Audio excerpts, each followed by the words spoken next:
చిన్నప్పుడే తీసుకురావడం వల్ల బౌల్‌లో పాలు పెడితే అస్సలు తాగలేకపోయేవాడనమాట. పాలల్లోకి ముందు పడిపోయేవాడు.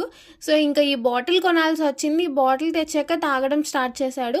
ఇంక పాలొకటే కాదు వాటర్ కూడా పట్టివ్వాలి అని చెప్పి అలా వాటర్ కూడా ఇచ్చేవాళ్ళం. ఎప్పుడు చూసినా ఇలా బద్ధకంగా పడుకునే ఉండేవాడనమాట. ఆ ఒళ్ళొకటి అస్సలు మోసుకోలేకపోయేవాడు.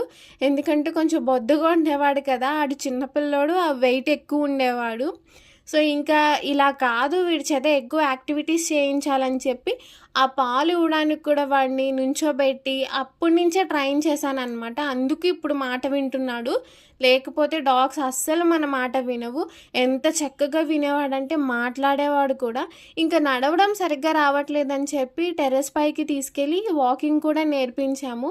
అయినా కూడా అలా పొట్టి పొట్టిగా నడుచుకుంటూ వచ్చేవాడు. చాలా చిన్న పిల్లోడు కదా!